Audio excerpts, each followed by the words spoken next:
Yo, what's going on? Hey, yo! What up? What up? Sissy Star, DaVinci, Steve, Dope Dynamics.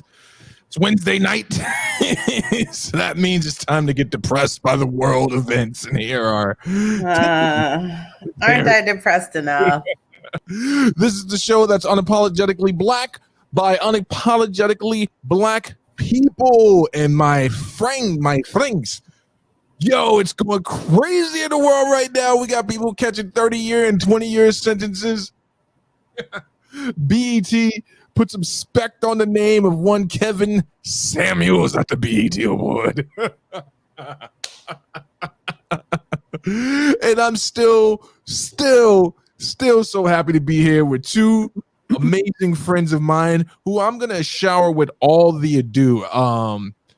I just want to say first, before we get into the show, make sure you like, share, comment, and subscribe. Make sure you check out the replays over on Twitch and on YouTube. Check out all the links that will be assigned here. You'll find DaVinci's Discord. You'll find a Discord for dumbing out the stupidest show on the radio web that you'll ever hear. And you'll also find my Discord as well. Support the movement.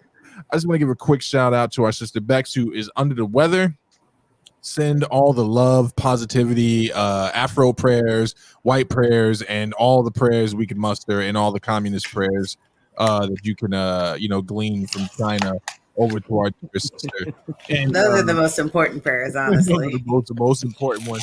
And then really quick, I don't know if anyone tapped in this weekend, this Sunday, for I guess we can agree on that. I know people came through bloodbath, and I are not stupid. We know what you thought you were gonna get, but we brought you something way different. And I actually had a really good time doing it. I don't know if you tuned in, Cincy. DaVinci, I gotta give you your flowers, man. I went back and listened to the episode, and I just gotta say this, man, with all respect. You believe some crazy things, right? You're militant and you're indignant at times, but you are so fair in your assessment of things that it takes me back. The first 10 minutes of the show, when we were talking about can you critique black people without being anti-black, and I just had to play what you had to say about not agreeing with Clarence Thomas, downright loathing him, but not wanting him to be attacked as a black man. So I just want to give you your flowers. I don't have a sound effect for a round of applause, but very powerful words, and shout out to you. Don't get too comfy. I got some things to say about him tonight because he had some things to say about Brown versus the Board of Education, and I'm still pretty mad at him. Like I'm not gonna go like under the belt and be like I think he should fucking die and everything like that, but like I'm still pretty pissed off, and I've been grappling with a couple of things lately because there was something that you said in our back room. I think it was like 2 weeks ago, and it was about a character that said that like there's no place for me in the world that I'm building. I'm feeling like that right now. I'm feeling a little bloodthirsty, you know? Well, that is actually from a great movie called Firefly. It's a Josh Whedon, now disgraced, and rightfully so, Josh Whedon out here screaming at poor Ray Fisher and attacking Gal Gadot on the set of DC's Justice League. But yeah, it's actually the actor who starred in 12 Years a Slave, and he's building a utopic society, which I believe will always be built on the blood of the society before it, which is why I'm so against totalitarian governments. Everyone wants utopia. No one wants to ask how we're really going to get there. But all right, so before we get into the serious shit, let's get into the dumb shit first, right? Oh God. As you may or may not know, on Dumb and Out, Cincy and I are two serious journalists. We get into serious topics. You haven't been there as yourself, DaVinci, but I'm sure you enjoy some of the stories we broke today. And an amazing move, Airbnb said, no more partying for y'all. No more party houses, no more stash houses. Airbnb has completely said you cannot rent one of their properties and throw a party. So that means no more going to these nice neighborhoods or poor neighborhoods. 80 people hanging out the front. You know what I'm saying? Taking up all the good residential parking, scaring the little babies. No more rappers getting shot on Airbnb property, man. They said they're done with that. They're moving on. So I was listening to Star tonight, and he had an interesting take on this. He believes it's a conspiracy, or suggested it's a conspiracy against the black man. That every time black people get something good, they start making wealth for themselves. Some evil conglomerate comes out of nowhere and says, no, no, no, no, no. Now, I know this isn't dumbing out, but it seems like a dumbing out. We didn't do it last night, but it seems like a dumbing out topic. Cincy, your thoughts. Is Airbnb trying to prevent black people from having fun?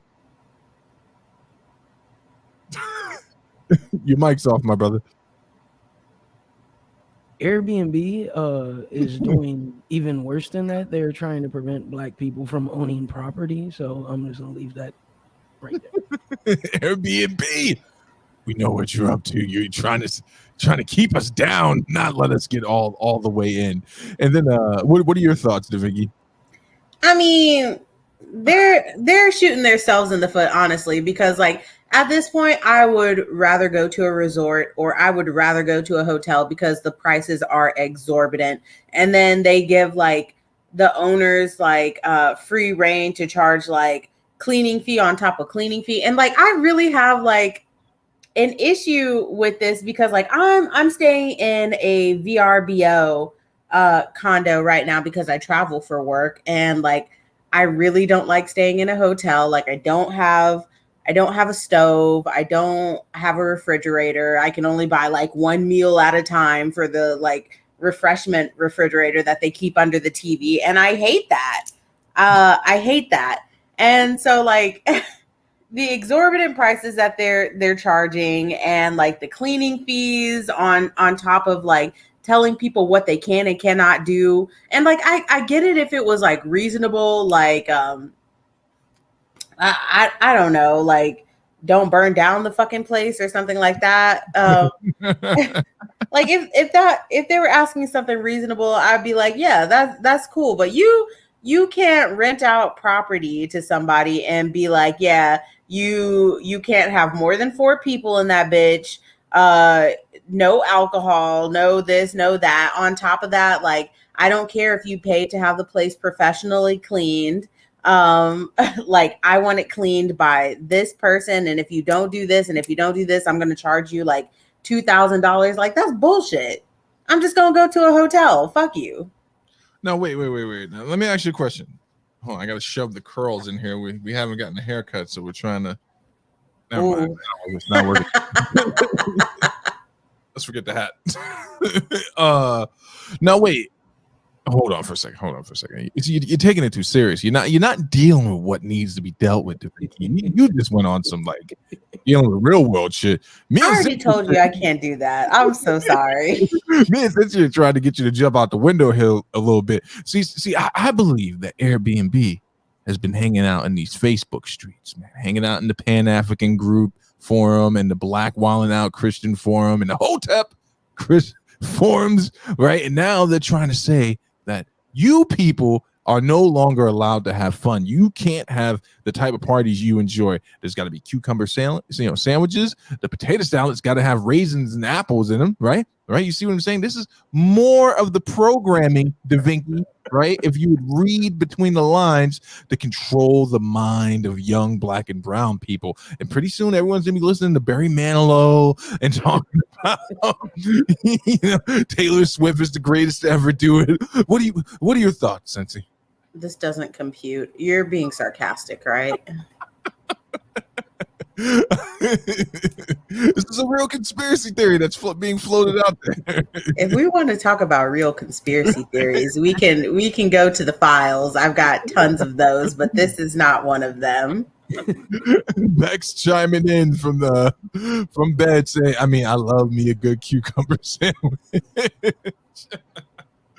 All right. I'm not gonna press you, DeVinky, but you should give it some serious thought, right? You should give it some serious thought. It doesn't deserve it.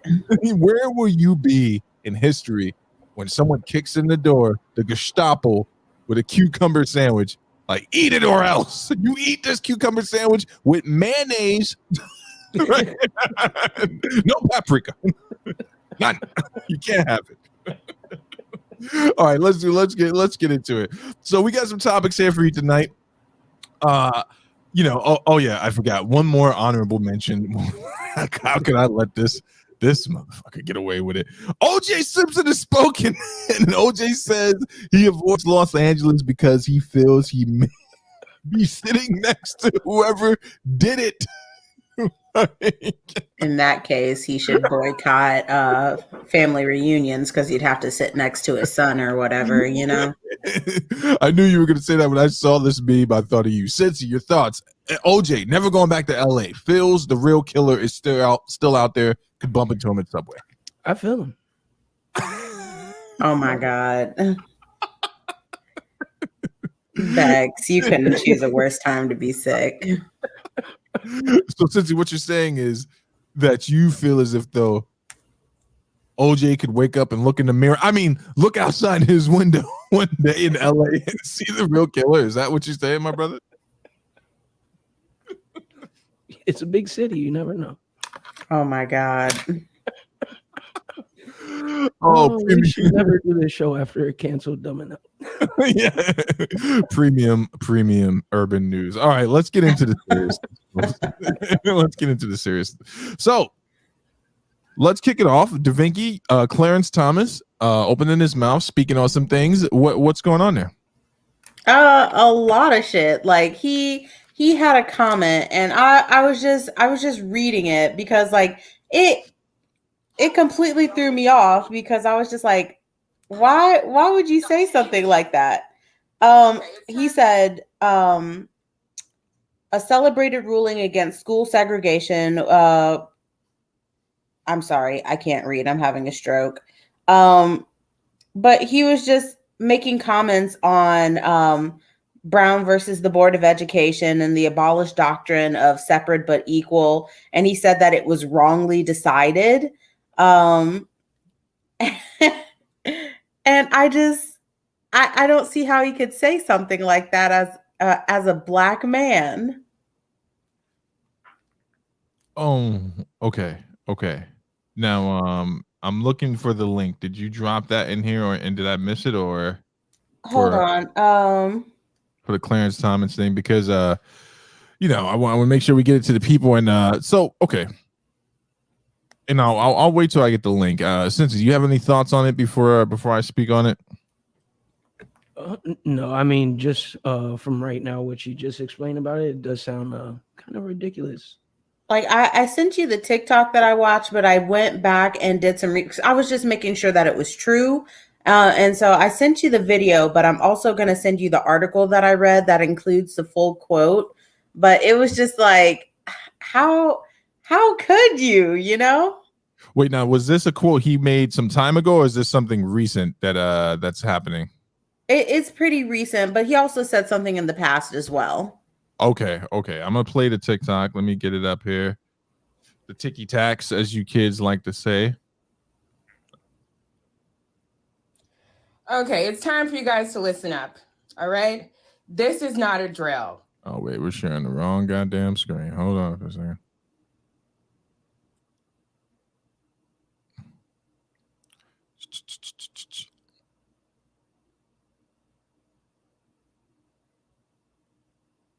No, that's what. Whoa, I'm having a friggin' seizure today. There we go. You having a stroke too? Yeah, man. Here we go. Okay, it's time for you guys to listen up. All right, this is not a drill. And people need to pay attention to what I'm saying. This is very urgent and affects people of color and anybody married to a person of color or that has a mixed child. This Justice Clarence Thomas said in April that he wants to overturn the segregation laws, most notably Brown versus Board of Education. He wants to abolish the doctrine of separate but equal. Do you know what that means? They want to dismantle the laws that protected people who look like me from being thrown out of white establishments. This isn't a joke, and it's not something we need to keep just pretending isn't happening. Okay, it's all right. I hear this, sister. All right, so guide us, DaVinci. What do you think is going on here? I mean, besides what's on the obvious layer, what else is going on here, my sister? So I also added that article that I was reading because I always double check and make sure, because sometimes people are just jumping out the window on TikTok. And so I always go back and like double check. And I found like several sources that were talking about his statement about Brown versus the Board of Education and how he made it in April, and his views on the situation. Now, what I think is happening is that they're trying to privatize all education. And so it no longer has to come out of like the state budget. You know what I mean? Yeah. So that would clearly make it harder for minorities to get an education. And I think that that's absolutely crazy in a country where the average reading level is like 6th grade, you know? Yeah. Okay. So let me take a stab at this, right? And I'm taking this on face value because it's from you and you shared it. I did just try to Google to see if I can find the comments myself. I saw that it was from April 2022, so that is fairly recent. I want to read all the entire thing, right? Because I think I do believe a person should be held to account for their words, right? And this is, I won't lie to you, this has always been one of my things, even before the reversal of Roe v. Wade, is the protected status of Black people. So I want to be clear on what that means versus affirmative action, because sometimes people conflate these two things, right? You could probably make an argument against affirmative action that maybe we're in a place in the country where, you know, the African-American community, Caribbean-American, whatever form of Black from the continent of Africa is now viably in a place where we can compete at the highest levels, right? It's been disproven that we are an inferior people group. We, you know, can compete at the highest levels in academia and business, socially, if no barriers are placed in front of us. So that's if you want to try to make that argument against affirmative action. Now, in regards to the protected status of African Americans or Black people, let me tell you why this exists, people. And I always go out the window a little bit here when I'm talking to conservatives.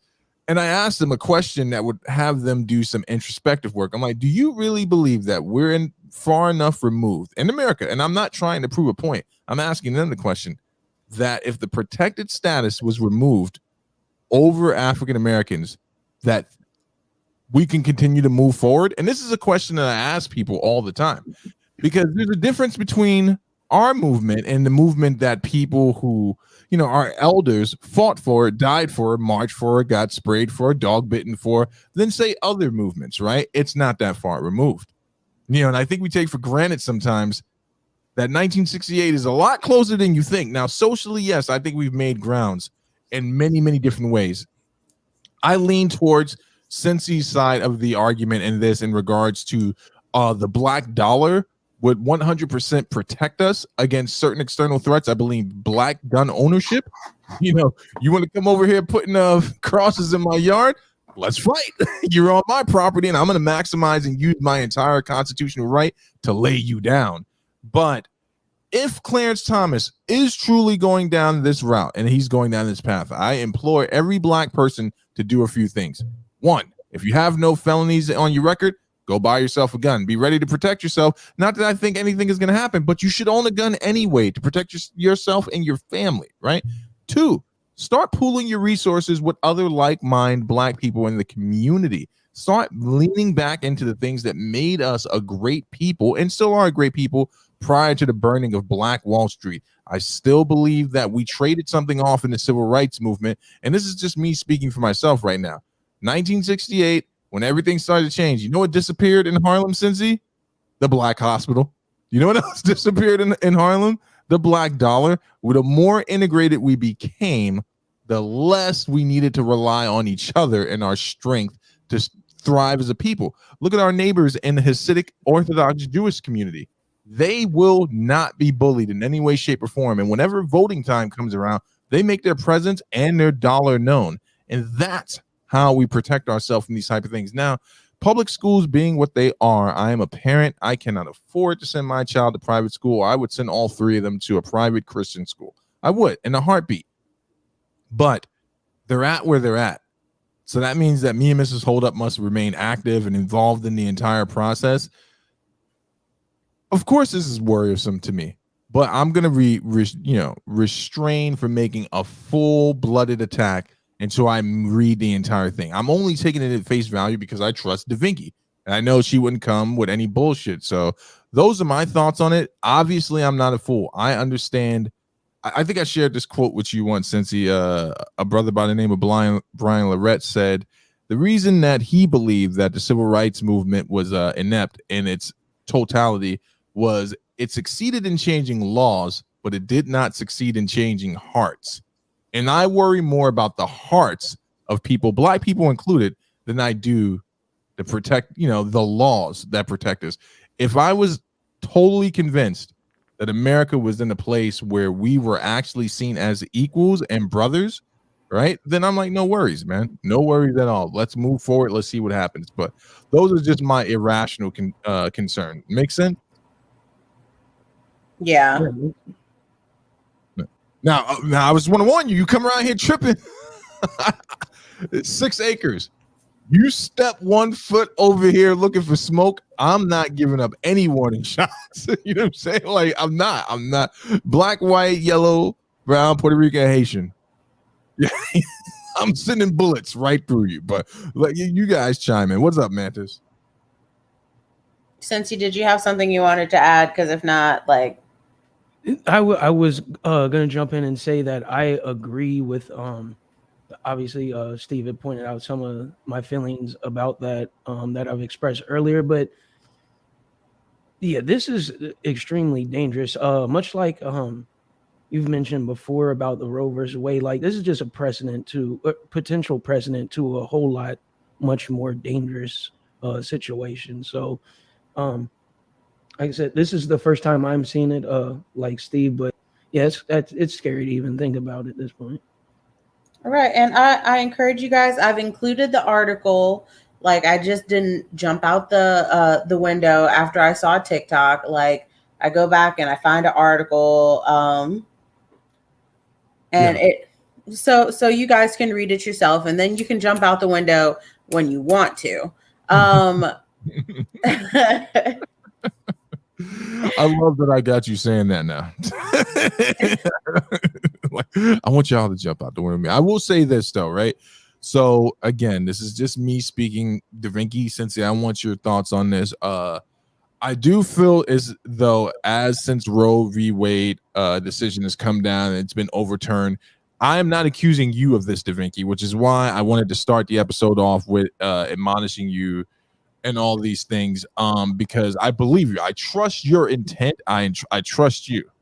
But I have seen other people on TikTok doing something that I think is critically dangerous, which is trying to galvanize black people with fear, which I think is bad. And it's been proven wrong. There's one thing that America does not want is the moment that African Americans specifically say, hey, you know what? Not this time, not Chicago, not Cincinnati, not where we live. We're heading down to City Hall. And remember, they did that shit in Baltimore. You remember that shit? Remember? They left the community and they were like, let's go down. Let's go down to City Hall. And I think it's dangerous when I see people representing this argument and they're not being genuine, right? So there was one thing that you posted in the Discord previously that someone else had posted and you shared it with us. And it was in regards to this, what is this psychopath's name?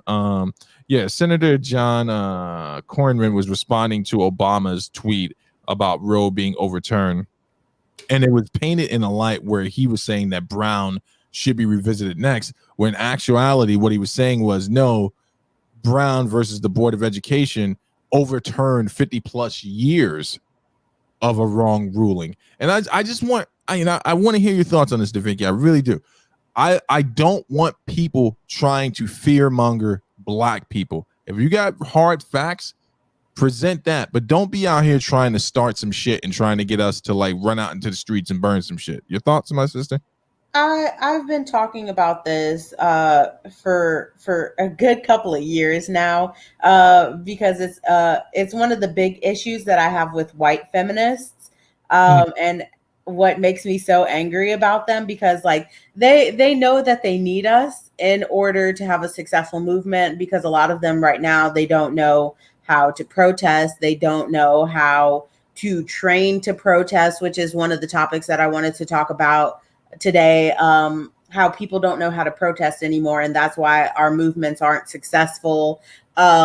But they know, or they think that Black people know how to protest the most because we've had the most experience with it and everything like that. And so they know that they need Black people, but they specifically use like meme-worthy signs whenever they go to protest and everything like that, that have like little notes of like colorism or racism or homophobia and all that kind of shit like that. And I think that is really weird, because you need us, and yet you are still very open about the fact that like you don't think that we're people, or you're quick to be like, oh, you should be afraid, it's the Handmaid's Tale and everything like that, but fail to recognize in Margaret Atwood's book, like you would most likely be a wife or an aunt and not a handmaid. Like you were the person who had an active role in supporting the people who are throwing you under the bus right now. And now you expect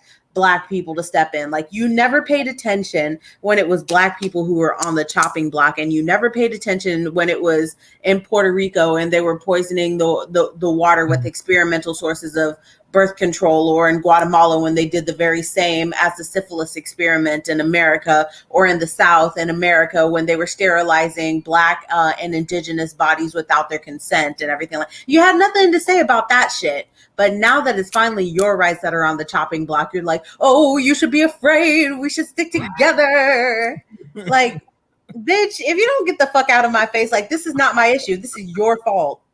This is your fault. And I will say it 100 times over.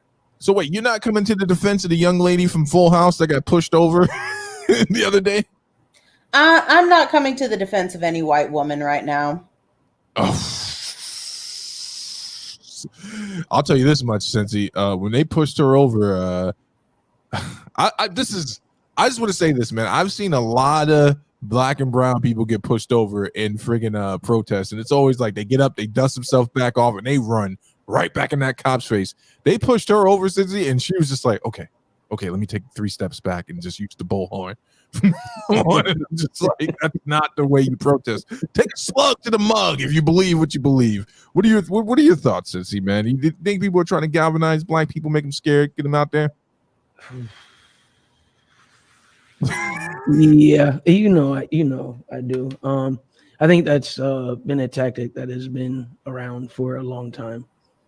I don't feel like that's nothing new, but it is dangerous on both ends of the spectrum. For Black people specifically, if it's not organized fear or anger, that creates a very unorganized, potentially fatal situation.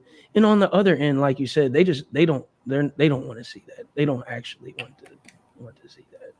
No, they do. I mean, remember when those brothers, the legal gun owners, remember that after the George Floyd killing, there were these brothers, all legal gun owners, like 80 of them. That were like marching together? Yeah, they were marching together. The Hebrew Israelites. Now, here's something you need to know about the Israelites, man. Some of them might be on parole, but for a large part, even though I don't agree with anything, I don't agree with their doctrines or anything like that. Yo, when Israel and United in Christ gathers, those are the brothers that wear purple, like the purple shirts.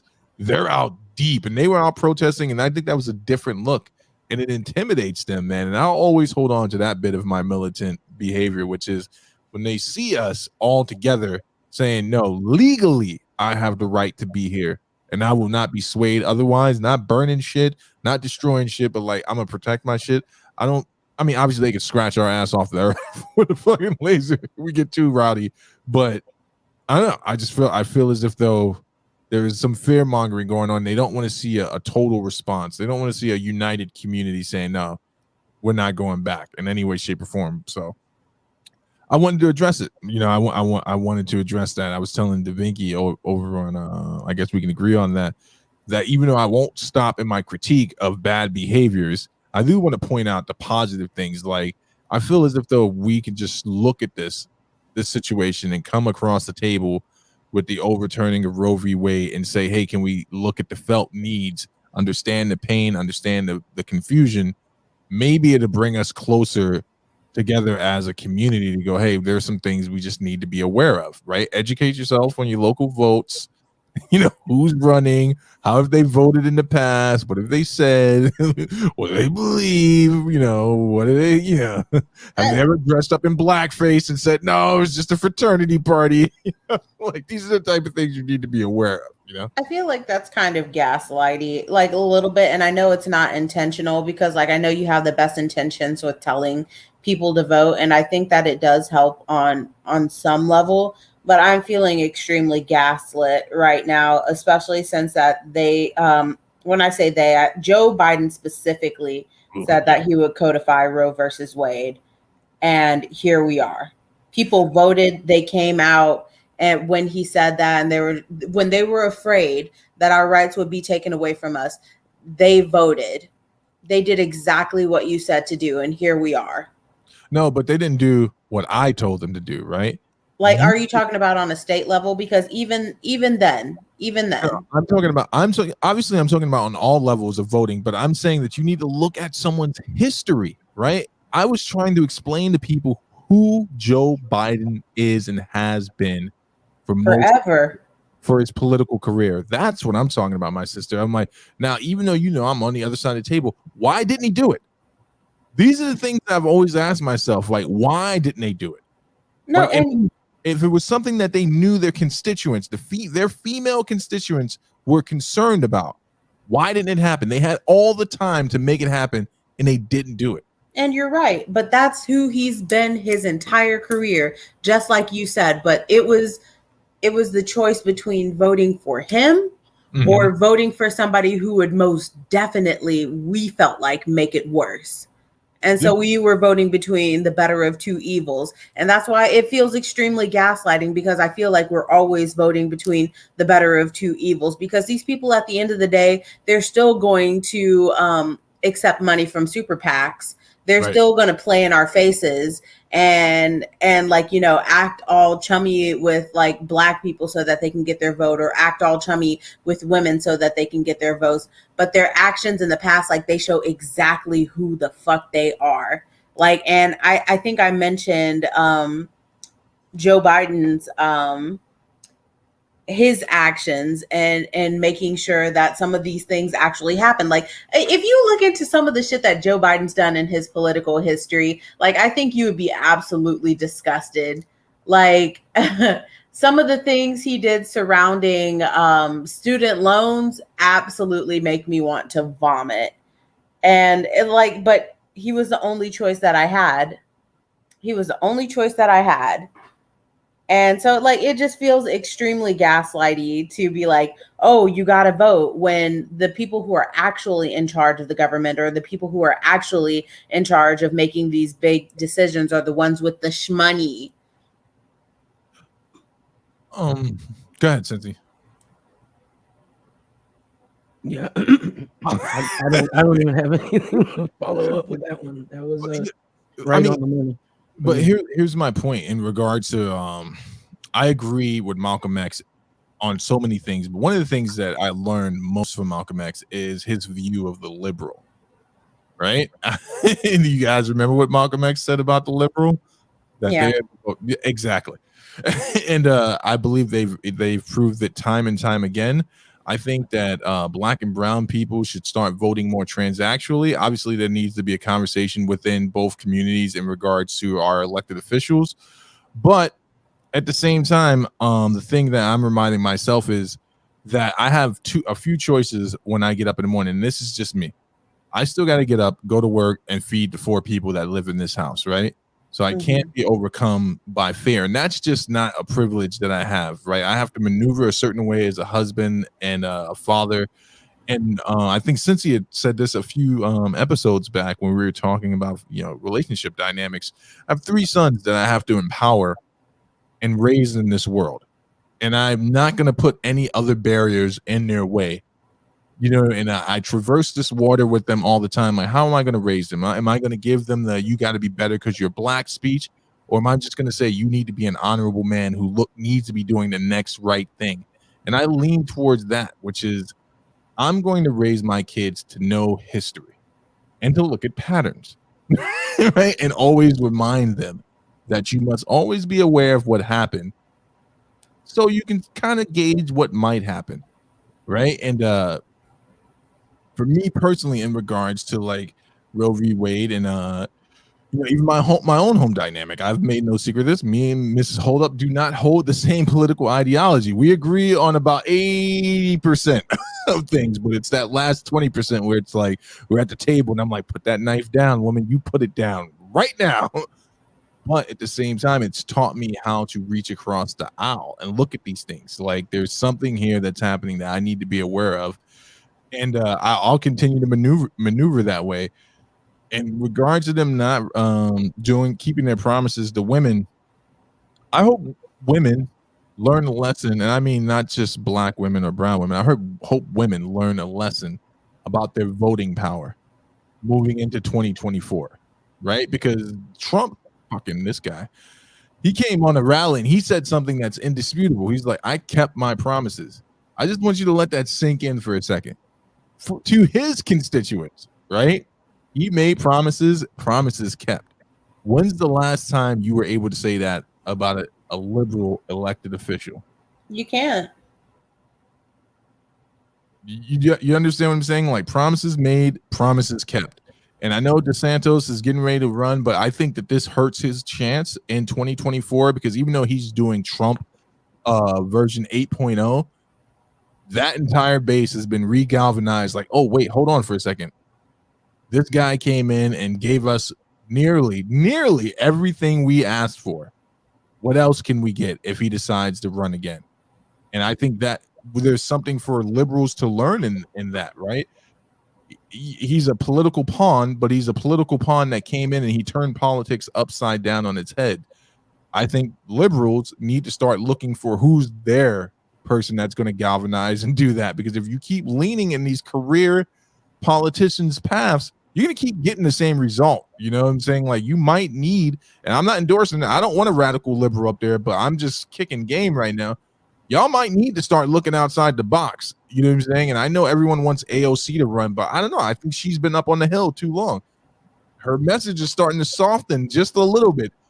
Every year it gets a little bit softer than what it was before. I don't think that like I really don't think with the saturation of I don't want to say like just white people. I guess I'm saying like people from a different generation that we have, that anybody with the thoughts that I have would even get their foot in the fucking door. Like they wouldn't have the money. They wouldn't be backed.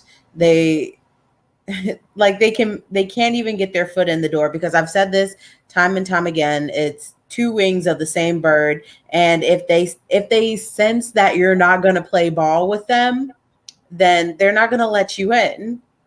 And so like it's hard because like we could support them ourselves, like broke millennials and Gen Z that we are, but we still wouldn't even have like half of the money power that they have, especially because like there was something that I saw, I believe it was like last year, and it was talking about the saturation of wealth that millennials have, and it was like it was something ridiculous, like 10%, and then it was like, oh, like 7% of that is Mark Zuckerberg, Right. and that's crazy. That's crazy to me. That, like, we don't have the money to push the people that we want to be in office. So like I don't even think that they could get their foot in the door otherwise, you know. No, I get you. As much as I understand what you're saying. I get that. But something's got to be done, you know, and I know there's some conservatives that would take umbrage with what I'm saying, but this is a show about dynamics and us having honest conversation. So I'm just going to give my honest assessment. The liberals were winning the culture war for a little bit here, and now it's starting to slip away. Like the culture war, and I've said this a million times, the pendulum swings back and forth. And when it comes to these conversations, man, it's starting to swing more conservative again. And there's a reason that it's starting to swing more conservative. And if liberals can't sit back and do a really deep self-evaluation about why things swung so radically to the right, like Trump is the result of something, right? MAGA is the result of something. And I think that's the issue I've always seen in this country, which is, how do we learn to come bargain? Right? How do we learn to bargain with each other as opposed to forcing each other? Because what he did, go ahead, Cincy. Yeah, I was something similar to that, because it feels like, excuse me, it feels like there's no real identity for liberals. And that's why it's so hard for anybody on, Team Blue, the Democrats, to accomplish anything. Because when we go back, Trump, before that Bush, regardless of what a Republican's opinion is, they all are going to play the same card almost unitedly. When it comes to Democrats, they have so many very varying viewpoints, and the only thing that they truly agree on, other than trying to find a way to appease Black people long enough to get their vote, is that they're just not conservative. And so it's a lot of times when I see these vote counts and stuff, it's like the one thing holding them back from being able to accomplish certain things is that like group of 5, 6, or 7 people who aren't fully actual Democrat or fully liberal. Right. And it seems like that's on like every level of the government, whether it's, Supreme Court, the House, or the Senate. It's like they don't stand behind their identity. Right. Or if they have one truly to begin with. Right. That's it, man. That's a good assessment, because they're not united in what it is they're representing people for, because they haven't really been able to pin down how not to pander, in my opinion. Right. You got to move past the point of pandering and saying, hey, what is it you want? Like Joe Biden made another promise that was outlandish, but I was like, okay, you put yourself up there, Uncle Joe. He was like, to the Black community, you've always had my back and I'll always have yours. And I'm like, well, that's not historically accurate, but let's see what you do moving forward, because we all know it was that older gentleman that made the push. Was it in Carolina or something like that? Made the push that got him back in the race. He was pretty much done for at one point, and then Kamala stumbled, and Buttigieg stumbled, and then Joe Biden was able to swing back in there, and Elizabeth Warren made the outlandish claim that she was Native American, which I knew eventually would come back and bite her in the ass. So Joe slipped back in there. I'm gonna say this, and this will be my final thought on it, man. Conservatives, as Cincy said, they're rallying around something, right? And even the Black conservative movement is rallying around something, because the Black people who have left the Liberal Party, the Democratic Party, have, in their own words, woken up to the fact that, hey, I know I can't trust these folks, but they're at least willing to bargain with me. Liberals just keep lying to me, and that's something that needs to be addressed at some point, because I think I don't see evidence otherwise the cities with the worst crime rates are run by liberals. I know this is a talking point, but it doesn't make it any less true. Like, what are they doing to protect the families that want their neighborhoods to be different? You know what I'm saying? Like, people actually want to see criminal reform.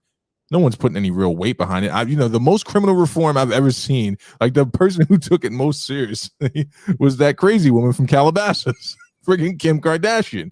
And she went to go bargain with the psychopath. And I think there's something there where it's like, that's what you're going to have to start doing to get the things you want. But those are my final thoughts. That's a good point. I just find it, and maybe it's just me, and maybe that's why I'm not in politics, because like I find it hard to even talk to these people some of the time. But like it's hard to bargain with somebody when they're like, yeah, we'll give you this right if you let me take away this one. Yeah. Like it's hard to stumble through a conversation with somebody like that. Yeah, I get you. That's why we got, the negotiations have to begin. Let's deep dive into Sensi's topic now. What do you got, my brother? Okay, so I guess kind of also playing off representation and voting, we got the Supreme Court blocks majority Black Louisiana U.S. House District. I think this, the overall idea of this is nothing new, but I did want to ask you guys a few questions about your feelings on it. So after information from the last census started coming back, it was revealed that Louisiana, much like many other southern states, has an extremely large population of Black people. In this case, in Louisiana, I believe it's 33% of the population, which I believe comprised the two biggest cities, which is Baton Rouge and New Orleans. So the trial judge there wanted to, re-outline the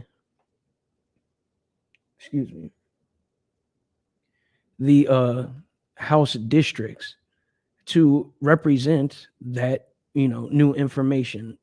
In other words, giving the Black community more representation in government. Okay.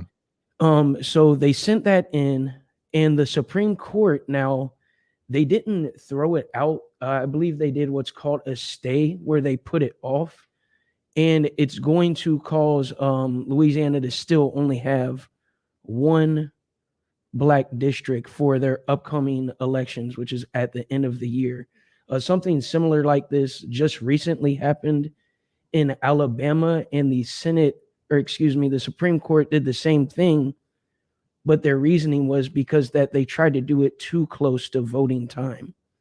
Whereas this time there was more, time between when it was presented and voting. And so the Supreme Court didn't really give a reason yet as to why they chose not to let that go through. My question resulting in this is, I understand the principle behind breaking up a state into districts, but is it an outdated method for representation in the government? It's a good question. Because, okay, so if Louisiana has 6 representatives and they have 33% of the vote, just say for their population is representative of the actual voter turnout, that would come to about 2 representatives, which would equal the same if they had the districts. But at least if you remove the districts, you can say, all right, we have that representation of 2/3 of our people in here. Whereas, when we're playing with district lines and gerrymandering, that's been rigged forever. So how do you really win? Because even in a state like Ohio, where your big cities are represented, that's only a small part of the state. Even though it's the largest population of Ohio, it in turn doesn't necessarily mean that it has the most representation in government in Ohio. So I kind of feel like maybe that's, and I'm not saying that I think they will change it. I'm just, presenting the possibility or idea that that's outdated if we're going to move forward with something more productive and efficient. Yeah, I don't think it should be separated by districts, to be honest with you. And here's one reason why, because depending on which district you're in, could very well, relegate if you'll be able to get out in time to vote, right? Because certain places won't stay open as long. A lot of voting pools, voting stations are usually in churches or rec centers and things of that nature, and it just turns into this insanity. I feel as if though there should be an attempt to reorganize it and structure it where it's more accessible in regards to time limits. Now, I get why they did this, but in my honest opinion, no, I would not break it down into districts, man. I think there should just be more available places to vote. Does that make sense? You shouldn't have to, because when they split into districts and there's only 3 places in that district and everyone's coming typically directly after work or they're coming on their breaks, it still log jams the entire process. Yes, I agree with that. What are your thoughts, DeVinky? You haven't said anything that I didn't think, so you're doing a great job. If I had anything extra to put in there, like I would, but you're doing a great job, Steve. Great, keep it up. Thank you. That was an official endorsement by DeVinky, who still will not comment on the insidious plan of Airbnb trying to stop Black people from having fun. But we'll get a comment. If you don't stop fucking with me. Yeah, man. In all honesty, though, here's the problem. I think. Now, this is something that I'm going to try to be pragmatic about. I'm going to need some of my conservative friends to address the felt concerns or legitimate concerns of the African American and Latino community in regards to the district and the restriction of votings in these places. Now, I can only go off my experience. I've only ever voted in 2 places my entire life, New York and Sun Valley, California. And even there, like, there were people who thought, since they lived across the street from the place they were going to vote at, that they were zoned in that district, only to find out they had to go 15 miles over to a clear to another town for some odd reason. Now, let me ask you a question, Sensei. Does this give any credence to the paranoia or the real concern that a lot of Black people have that they're making it extremely, excessively hard for people to vote? Yeah, I would say that would be a huge part in it. I mean, they're not just making it hard to vote. Like in this case right here, they're aligning it so that your vote I don't want to say that your vote means less, but I mean, that's really what it feels like, because they're mixing your community's vote with a community that doesn't represent you. Right. So how much say do you really have in that district if it's not represented right when you do break it down in districts? No, it's a good point. It's a good point. What is the voting situation, the district situation like where you live at, brother? So I mean, it's all over the place. If you are in a suburban neighborhood, it's pretty defined on what you have to do. It's well organized, stays open all day from crack of dawn till whenever the last second they can count it down.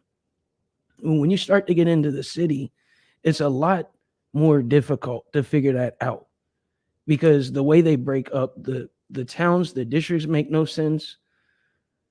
Like you had mentioned before, they're not in places that are going to stay open for whatever reasons. Probably priority number 1 would be safety. Right. And so it just, again, it kind of goes to that same point where it's a lot harder to vote when you live in these predominantly Black communities than it is when you're in the white communities. And I feel like it shouldn't be that way, because what really is the difference between the physical layout of the city and the suburb? I mean, it's still a community next to a community next to a community. It seems like it should be much easier to figure out, but it's intentionally not simplified.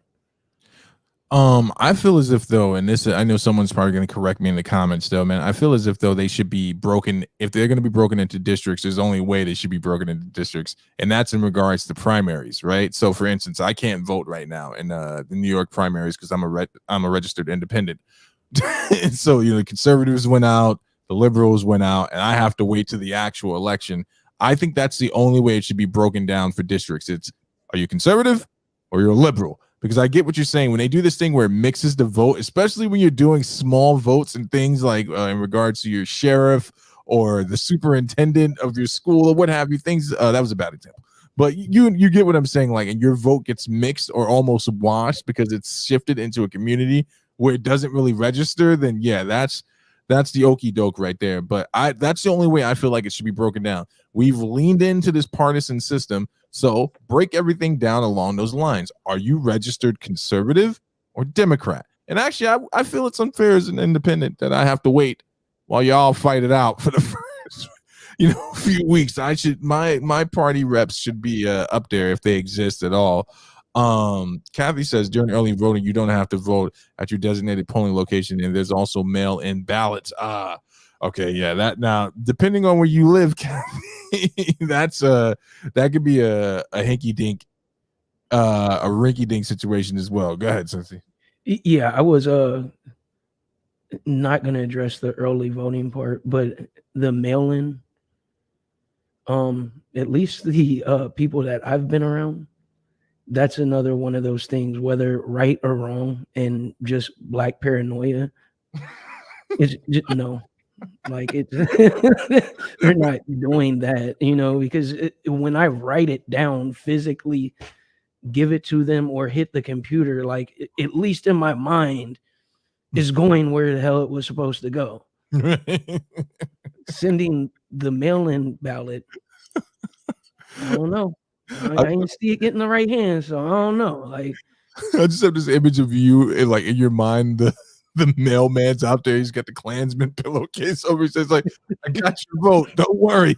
I'll make sure it gets there safely. I'm just saying. I don't know if it's like that everywhere. The only people that I know that mail in ballots, at least from where I am, are older white women. Let me ask you a question, and let me ask this to the chat as well. Would you be down for the web browser vote if they free that up, if that ever becomes a thing, just to click on the button? No. Nah, if they let Anonymous or whatever them motherfuckers are jump in, or some Russians hack the system, bro, don't put that online. I'd be happily perfect going back to fucking stamping the thing if I had to. I don't. That sounds like a bad recipe. Like, it would make it more accessible. Don't get me wrong, but that's just a recipe for someone to hack that, and everybody's fucked up. What do you mean if the Russians hacked it? Didn't you see the last election?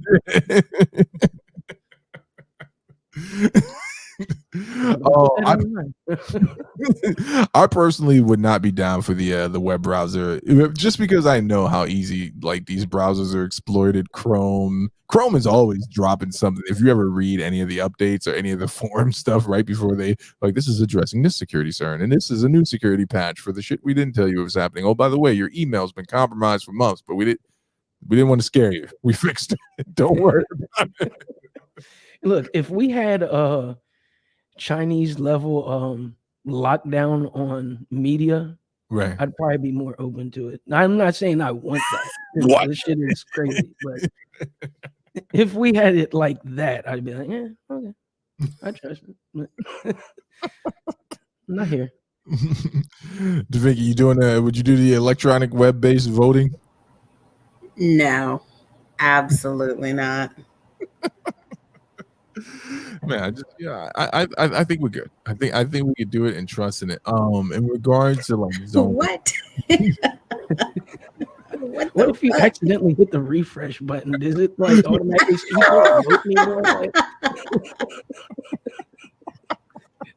no, you can't vote before you hit the refresh button, and that's a security concern. I'm telling you, man. We need to take a step back, right? We need to take a step back. When I say we, I mean I'm on my person of color grind tonight, man. I'm on my person of color. I've been feeling a certain type of way lately.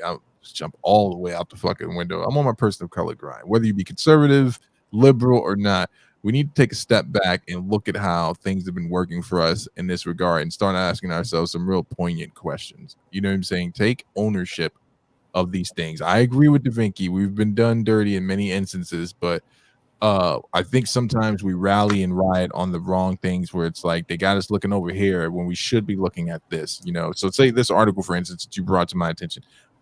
I was on Bloomberg today, clicked on 8 other things, none of which had an immediate impact on my life. But now reading this, I need to go look at exactly what's going on with my own districts. Now I live in a pretty rural area, so I only have to drive like a few miles down the road. Everyone votes at the same place.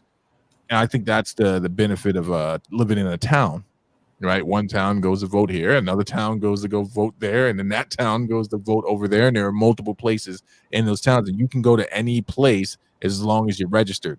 It should be simple. We do not need a lot of intervention on this. The only intervention I would want in this instance is making sure these places are open long enough. That's it. And I would change the way we tabulate the votes as well. I don't think it should happen the same night. I just feel like there's room for error there, right? Let's make them sweat a little bit. Give it a week. You know what I'm saying? Give it a full week.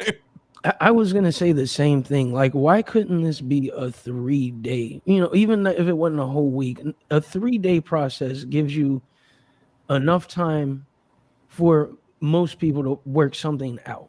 Right. In their schedule. Secondly, it's important as hell. Prove to me that you're not trying to rig this against us and make it a national holiday where everybody is off work.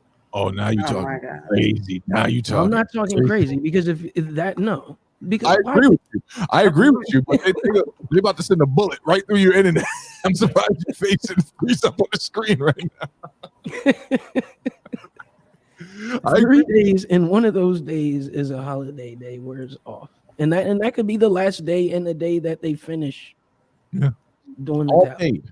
And I'm being serious. I want it all paid for my civic duty. I get paid to go to court, jury duty. I should get paid to go vote. Give me the day off. I do agree with Kathy though. Early voting is the way I prefer to do things. I'm just not in a place of trusting the mail ballot I'm not there yet. I gotta go to the tactile. I'm like Cincy. Let me get to the room. If you're gonna lie to me, let me enjoy the full lie. You know, I want to be there the whole 9 yards. You know what I'm saying? DaVinci, you are strangely quiet on this one. I feel as if though you're just tapping your nails over there, and you're like, you two are sheep. I've got thoughts, but like. I don't think that they would be helpful in this conversation. And so I'm keeping them to myself. Okay. Not trusting the system, which has guided and protected us for so many years. You know, trust the system. That's what I say. Blindly. Don't even open your eyes when you go vote. Just put your hand out. You know what? No, you need to stop. You do this on purpose. Like I'm being nice.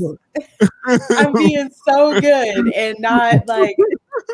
Wait, what? Sister just took a shot at me. What did he say? It's almost like it's a faith-based. What?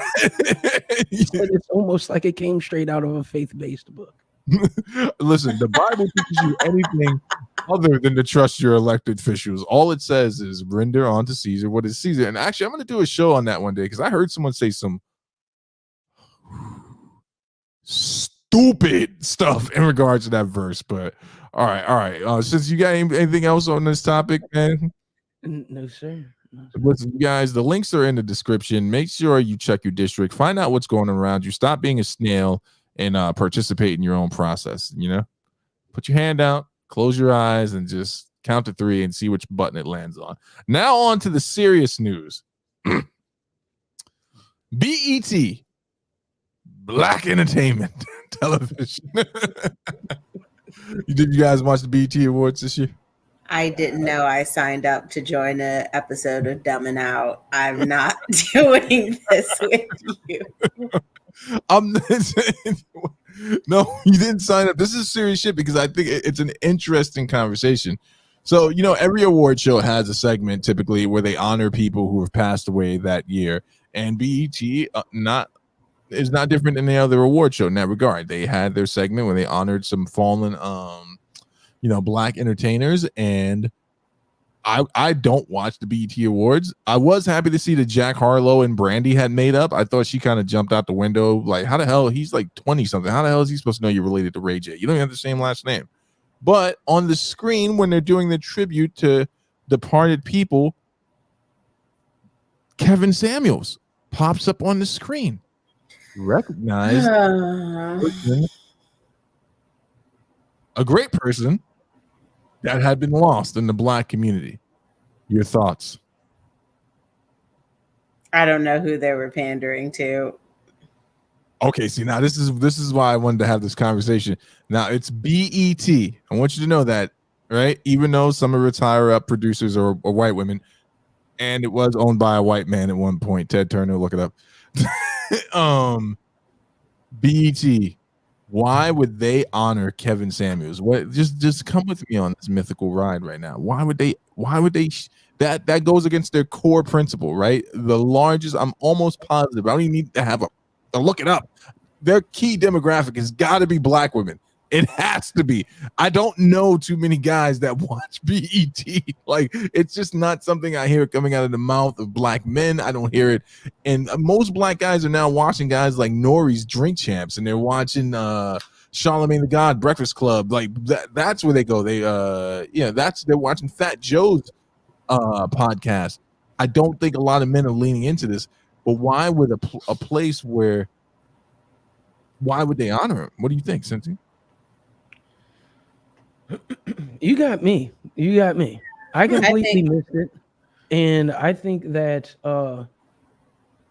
if that assessment is correct, which I think you are correct without seeing any demographic stats, it also feels very insincere. And I'm not saying taking the stance that he made any political statement about Roe versus Wade. Mm-hmm. I'm just saying it seems ingenuine I'm not even going to try and attempt to say that word right now. Disingenuine? Yes, disingenuous. Thank you. To do that and celebrate him very close together in the show. If it is geared towards black women especially. Period.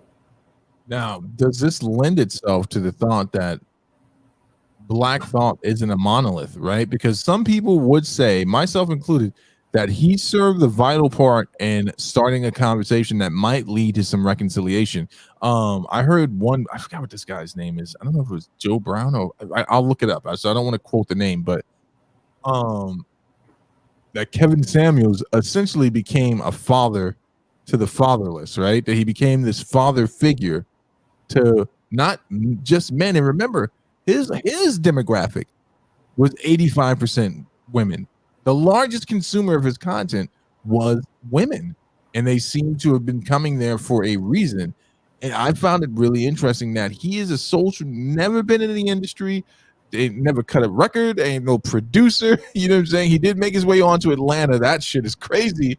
And he did a video with Future that he would be honored in this way. And it just makes me wonder sometimes if the conversation was recognized on a level where people were like, hey, maybe he did bring something relevant to the table. I know DaVinci's going to say, hell no, he ain't bring shit relevant to the table. Glad he's dead.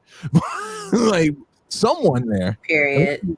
Unless it was an intern that went rogue, right? And he's just like, and this guy was a red pillar through and through. DT, was it you? Did you do this? DT Dub Nation? Because I doubt it. I found it absolutely amazing. And again, man, I think that looking at his earlier work, I've been working my way through his body of work. What's still left on YouTube that isn't behind the paywall? And I actually find that some of the stuff that he was saying to the brothers, men who were stuck in perpetual Peter Pan state, was very relevant. You know, he's like, hey, you need to start finding some forward momentum in your life. You need to move out of your parents' house. Commit to working a job 5 days a week. Save 10% of your check. Right? And I think that resonates with me because I'm like, man, that's what I had to do. You know, I wasn't born with a silver spoon in my mouth. I don't come from an affluent family. I only grew up in Manhattan, which is technically Harlem. Like they stopped calling it Manhattan at 96th Street. You know what I'm saying? Like, and I think that is what has always resonated with me about him, is that it's like, take a hard look at yourself and ask yourself how much of your own pain you're causing. Now, again, I've said he could have said things differently, right? If he wanted to land, but would he have been as big as he was if he had taken the gentle approach? I don't think so. And I think that it's interesting that BET recognized him as a black person that needs to be remembered, especially since so many people were sure that his memory and his legacy would be wiped off the face of the earth by now. So those are my 2 cents. I can see nobody's going to jump into the fray with me tonight, so that's all right. Absolutely not. And I'm gonna keep it $1.98 because I don't need your 2 cents. So, like, he didn't. Shout out to you, DeVinci. Go ahead, my sister. She's proud of you. She's like, I'm gonna get this old motherfucker with this one. Go ahead, DeVinci. You go ahead. That's that cookout talk, right there. Go ahead. Whatever. Anyway, I think that if he really wanted to be poignant, then like he could have taught the people that were listening to him something that they could use. Like I'm firmly in the camp of believing that nobody loves rich niggas more than broke niggas.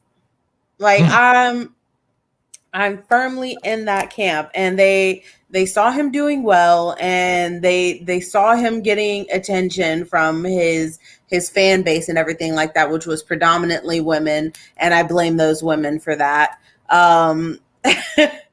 And they were just like, oh, he got the bitches. He's obviously saying something. And they paid attention to him.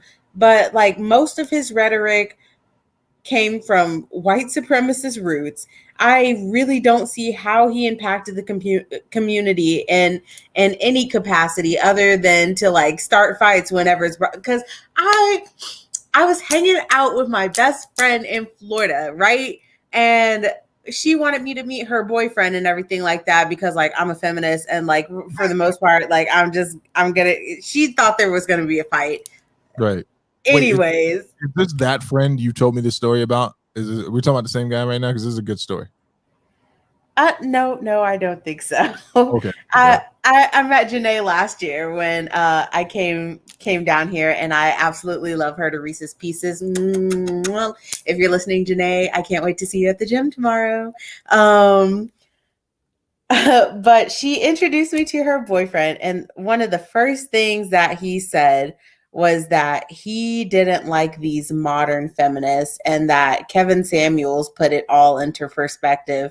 And I didn't even undo myself at that comment. I was like, what do you mean by that? I let him dig himself a nice deep trench before I was actually like, well, you know what? I'm not a feminist. I'm the feminist. Top of my class. Right, top of my class, bitch. Anyways, but like the majority of the points that he was putting out, it was just like this stuff doesn't even apply to you. Like, what are you talking about? Like a high value man when you still ask your girlfriend for gas money? Oh boy. Like I was just like, this just sounds like the ramblings of somebody who's hurt. You need therapy. Like, I just feel like he gave people who were hurt an outlet to tell the world how hurt they are. Honestly. No, so you bring it. I wish we had like someone from the Red Pill community here now, because that's something I've always wanted to ask too. Not about the high value man stuff, but about what have they gained and how it has improved their life. That's how I judge if something's beneficial or something I can see if it's benefited someone. Like, how has your worldview improved your life and the life of those immediately around you? I would assume your family, if you're a married man or etc. And I think that though sometimes we sell his message short though, because I've looked at some of the female. Well, I guess it's hard to quantify because they're female content creators, but the women who've had experiences with the information that he brought, and it always rings true. And this is anecdotal at best. The woman who gave her testimony that he helped save her marriage by talking her out of leaving her husband for a frivolous reason. And the reason wasn't like he beat her or he wasn't emotionally available for her or any of those things. It was simply because she had been talking to her friends, something of that nature, and she wasn't feeling fulfilled in her 20-plus-year marriage to a man who had committed everything to her and had given everything he could for her. Then when she stepped back and made that assessment, this is where I think therapy is vital. Some people, y'all just need to sit down and talk to a counselor because you're thinking with your emotions, but maybe you do need a hard word to say, what are you talking about? You don't feel fulfilled. Go get a job then, get a hobby. And like, I think that me particularly, like, I think it's very hard to see relationship. Like, I have a couple of friends and like, I'm happy that they're happy in their relationships, but like, if I did the same things that they did, like I could have a relationship too. I just see that they gave up so much in order to be in a relationship with somebody, and it just doesn't seem that worth it to me. Like I have one friend, and she loved to dance. She went to college. She did like physiology of dance and everything like that, and she loved to dance, but like she can't really like do that now that like she has to kind of like follow her boyfriend. He travels for work, like they're in a new city. Like if I was quiet and demure and didn't say a lot of controversial things, like, I too could be in a relationship. Like, if I made myself smaller so that you could feel like the big man on campus, I too could be in a relationship. Like, I definitely have the aesthetics. I have like enough people who reach out to me on a daily basis and are just like, oh, hey, do you want to come out? And when they come out with me, they figure out that they don't ever want to see me ever again because I've got big thoughts. Like, if I too gave up everything, I too could be in a relationship, but it just doesn't seem like that's worth it to me. But see, here's the interesting thing, because you're looking at that from your perspective. Now, I don't know your friend. Did she report to you that she felt like she was giving up anything? Because if that goes two ways too. When you get into a relationship, no matter how you cut it, there's sacrifice. You're going to compromise to make the relationship work. And I get that. But like when you're giving up everything and it seems like they don't give up much, how is that a compromise? Now, what did she say? Did you ask that? What was that? Excuse me. I sneezed. Oh my goodness. Bless you. Did you ask your friend that? Did she feel like she had given up a great deal? Yeah, she did feel like she gave up a lot, but like my friend, she's always been in a relationship with somebody, and this is something that we butt heads about, and I've told her constantly, like, you probably need to go to therapy. She's finally got like a therapist. I don't think that I like this therapist, but it seems to be working for her. So like I'm happy for her, and she's just like, oh, it's just what you gotta do. It's just what you gotta do.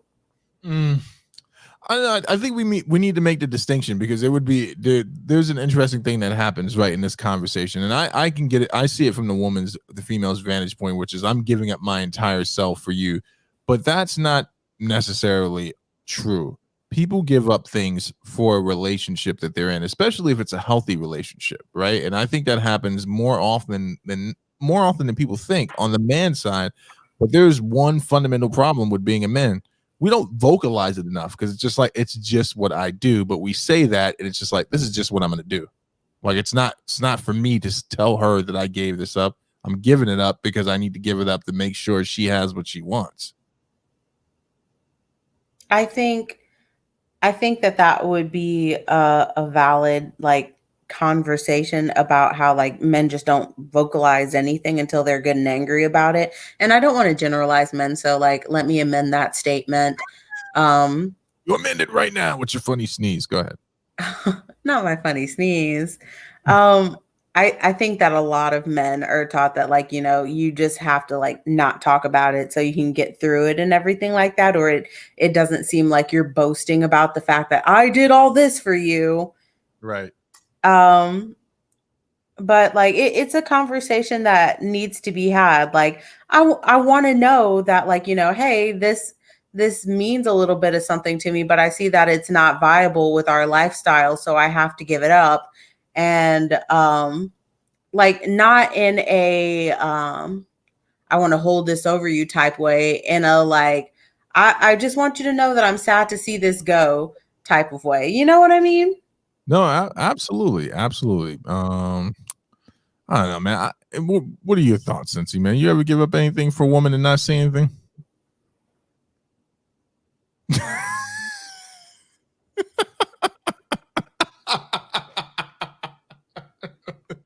Seems like Cincy lost a signal. All right, let's get into the last topic of the night, man. Let's jump out of Kevin Samuels and let's get to something lighthearted.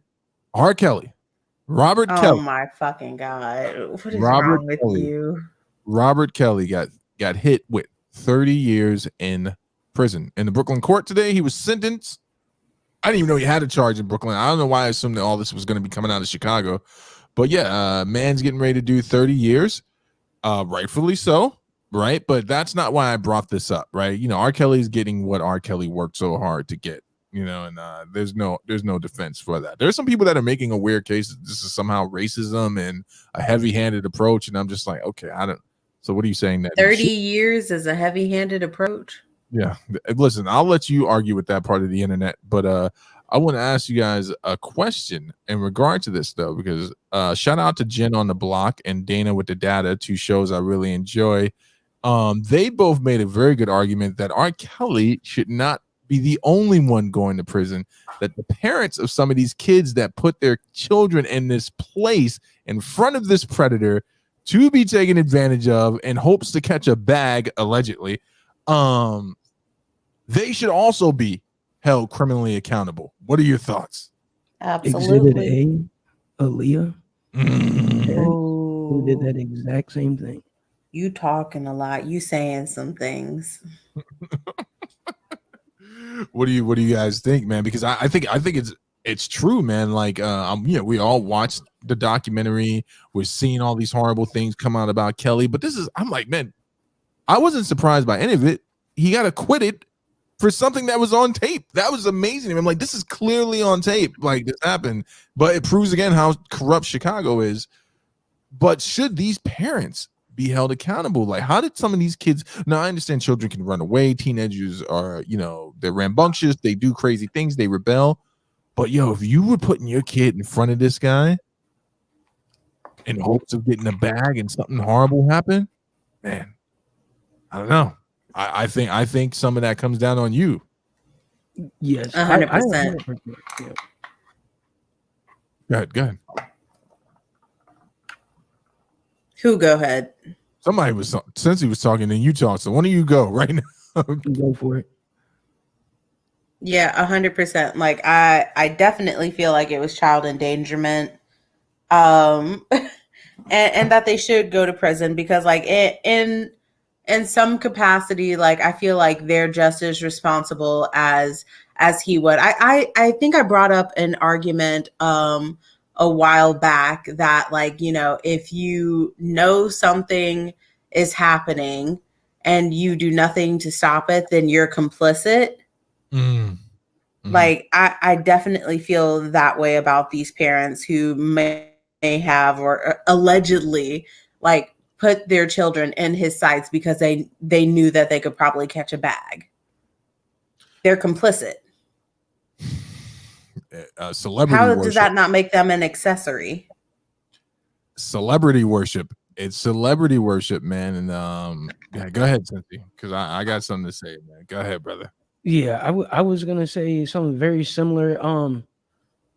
Do they get the whole 30 years? I don't know. Like, that would depend on how you break down the law, but are they just as culpable? Of course. I mean, they literally signed their child up for this. Like you said, gave them right to them, basically in hopes of a bag. Yeah. The other thing that this makes me think of, and I hope this isn't going too far off base of the actual topic, is how much differently sexual abuse or assault is viewed or taught to little boys versus little girls. Because if you look at some of the shit, like most recently Boosie and his son, or Yeah. even Puff, who had almost identical situation but with Usher, and no one batted an eye. Say that Allegedly. shit. Say No that one shit. batted an eye. But there's no way, if you really think about that, that was not a form of sexual abuse. I mean, it's wild to me. Mm. And Mhm. and I don't know what his parental situation is, if it was the same, because I know, at least from what we've learned in this case, that several of those girls, especially, most notably Aaliyah's parents, did sign her over in that situation. Right. But I mean, how could you also not look at, another situation like I just mentioned with Usher and Puff, and how is he not being held accountable for any of that? Okay, wait. I gotta admit, man, I'm 41 years old. I've been exposed to a lot of horrible shit. What was the situation with Usher and Puff So again? he was Allegedly. allegedly, yes, allegedly. And by the way, if I was going to take a business class and he was teaching it, I would teach it. But that's not saying that he's not a fucked up person. Right. Right. Basically, what he did was similar. Did you hear about what Boosie did with his son? Yes. Yes. Okay, so he was basically doing something very similar with Usher when he was a very young teen, by exposing him to Oh. older women sexually, Gotcha. putting Gotcha. them in positions to either Yeah. get and give sex, in positions where he was exploited sexually as a young boy, because a teenager, you're still just a boy at Mhm. those ages. So it's like, yeah, No. whoever allowed that to happen, or him to get in those hands, should also be held accountable. Allegedly. But I will Yeah. say this: Usher, his mother was his manager at the time. And years later, after he married and it's ironic, Usher married an older woman. His hair, I think it was his hairstylist or something like that, had a couple of kids with her. But I always wonder why he brought his business relationship to an end with his mother. I assumed it was because he was just, it was time. That can make a dynamic toxic. But now that you bring that back to the light, I was like, yeah, his mother was his manager. She was the one controlling all of that, allegedly. You know what I'm saying? But she would have been point blank on all that stuff. I want to get a little crazy here for a second, but not like dumbing out crazy. Here's the interesting thing about the R. Kelly situation, and this has to do with the city of Chicago, it has to do with Brooklyn, it has to do with parents, the whole 9 yards, right? We've summed it up extremely well. I need, for people of color, no group distinctly, but I need the celebrity worship to stop, right?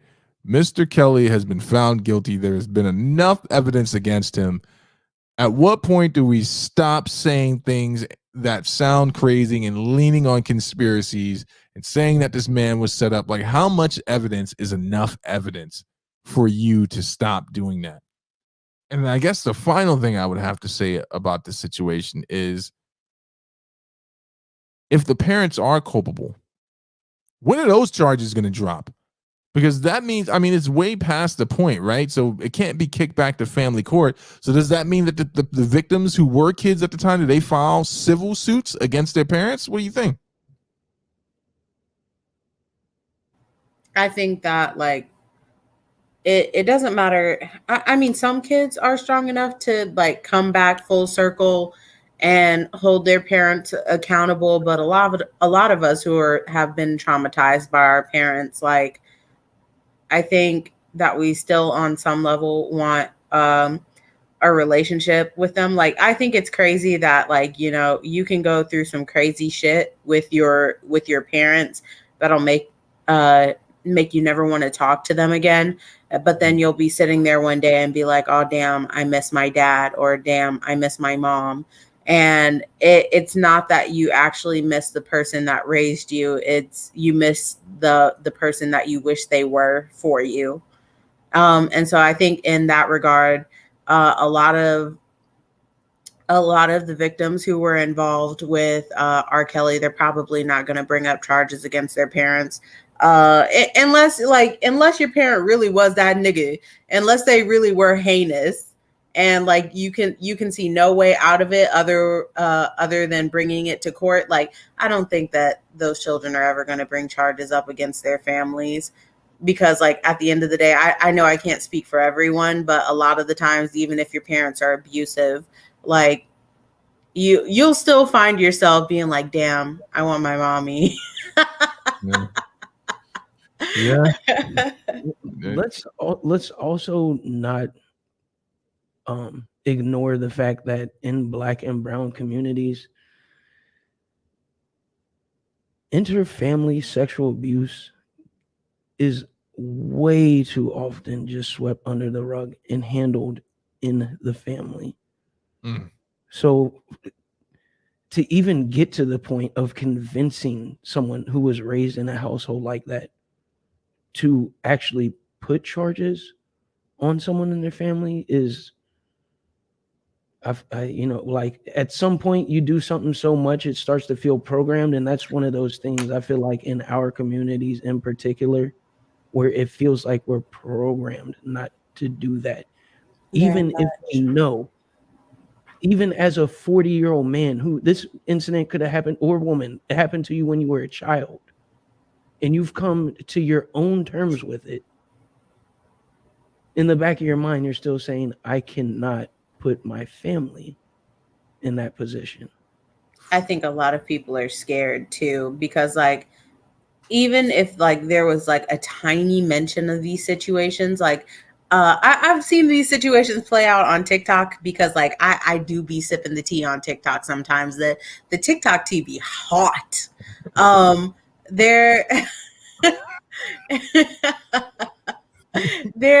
seen these situations play out where like a victim of these things, the sexual violence within the family did come out, and they were just like, why didn't you protect me when such and such would come into my room and everything like that? And the whole family would cut that person off. So zero support system, zero. Like you just out there. You just out there. You don't have nobody. And I think that a lot of people are scared that that'll happen to them, because they already know like that they have nobody. Right. I think a lot of the people in my generations, we've built families out of our friends, and that's very helpful. But like at the end of the day, like these people, they don't have the facilities to come to your aid. Like people who have been alive for 50s and 60 years can come to your aid. Like a lot of my friends, even though they're college educated, like bro, they work at libraries and at Chipotle, bro. We can't get the jobs that we want. Chick-fil-A or some fast food joints will pay them $15 and $16 an hour, and that's better than the starting level pay for some of their degree work. Right. And so they'll go work at a Chick-fil-A, they'll go work at a library and everything like that, and they can't buy a house. They don't. So they if I were to lose my job, I can't just go. I just can't go stay at their 1-bedroom I'm having a stroke apartment, sleep on the couch and everything like that, or maybe somebody else is already doing that because they came on hard times too. So like you need your family a lot of the time to fall back on, and if you're excommunicated by them, who are you gonna go to, huh? No, it's a good point, man. And in regards to just wrapping up here, Mr. Robert Kelly, don't forget also Ghislaine Maxwell also just got her 20-year. Now here's what I didn't hear in R. Kelly's situation. I didn't hear anything about an appeal. They tried to get him 10 years because he had been molested himself from his reports allegedly. And so they tried to get him 10.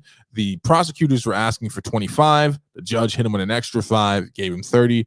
I don't know how much of that time he's actually going to have to do. Obviously, the amount of time he's been in right now will be subtracted off of his sentence, and then he'll do that. I don't know if he's eligible for parole after a certain point of time. I can't see that they would have put that on the table. I think R. Kelly's how old, like 50 something now, like late 50s. You're muted, my brother. Sorry, I believe in the article I read today, it said he was 55. 55. So that means if he did all 30, he'd be 85 if he makes it through. And he's already been allegedly assaulted in prison physically a couple of times. I didn't hear anything about any sexual stuff like that. But Ghislaine Maxwell, who just gave a whole heartwarming speech, quote unquote, about wanting to heal and be the light and trauma and her victims, and I was just like, but you know what was said directly after her sentence came down? We will be appealing because this is Epstein's fault. And I think there's a difference that needs to be seen there. Like, if someone really feels guilty about what has happened, they're not going to appeal, and I won't be convinced otherwise, right? Why would you appeal? Her trial was egregious. Like, there was no press coverage. Like, people just out in the regular community would walk by the courthouse and be like, hey, her trial's going on in there, and there's nary a truck, there's nary a journalist. And I thought that had a lot to say about that. I really do think that she's getting off a little light because she's got a big pocket full of names that could go down with her. So she's getting off hella light because she's got some big names. Yeah, and honestly, I would have preferred to have seen that trial play out publicly versus Amber Heard versus Johnny. But, I knew that it wouldn't. You know what I'm saying? I knew that there were, just as you said, there were too many big names wrapped up in it. So I just found that to be interesting. Yo, another dope episode of Dope Dynamics. Listen, look, there was no fighting tonight. No bloodbath. I told you guys. From now on, I lead with love when it comes to critiques and all that stuff. Just want to let y'all know I love you. Don't ever cross me though. Oh my God. Here he go. Since you want to roll us out, my brother? Yes, sir. This has been another great episode, Dope Dynamics. I appreciate everybody for coming through and stopping by today. I do want to say one thing before we close out that is not explicitly related to the Black community.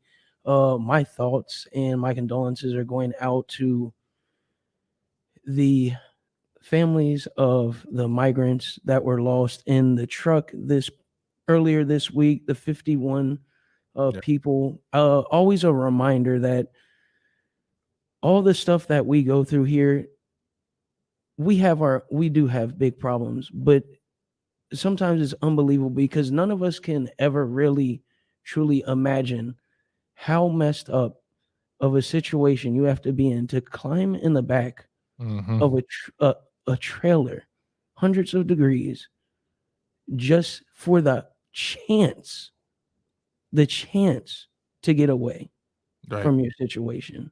So I just wanted to mention that before we signed out. But again, thank you everybody that came through. It's been a great show. Thank you, Steve. Thank you, DaVinci, as always, for being here with us. Peace. Peace.